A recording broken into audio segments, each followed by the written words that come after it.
کہتے ہیں ما شممت ریحا، میں نے بڑی بڑی خوشبوؤں کو سونگا ہے، لیکن کوئی خوشبو پیغمبر علیہ السلام کے جسم سے، آپ کے پسینے سے زیادہ خوشبودار میں نے نہیں دیکھی۔ صحابہ کہتے ہیں اللہ کے رسول صلی اللہ علیہ وسلم جس راستے سے گزر جاتے، ہمیں اس راستے کے معطر ہونے سے اس کی خوشبو سے اندازہ ہو جاتا تھا کہ پیغمبر علیہ السلام اس طرف گئے۔ اس طرح فضا کے اندر خوشبوئیں بکھر جاتی۔ ایک صحابیہ پیغمبر علیہ السلام کی، پیغمبر علیہ السلام آرام فرما رہے ہیں، اور جب انسان سوتا ہے تو عموماً جو ہے وہ پسینہ آتا ہے، تو وہ پیغمبر علیہ السلام کے پسینے کے قطرے جو ہے وہ ان کو جمع کرتی ہیں ایک شیشی کے اندر، اور اس سے برکت بھی حاصل کرتی ہیں، اور اس بات کا اظہار بھی کرتی ہیں کہ اس سے زیادہ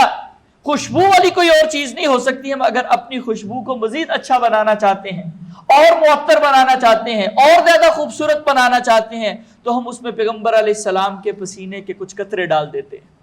تو ایسا حسن و جمال دے کے اللہ رب الجلال نے پیغمبر علیہ السلام کو بھیجا۔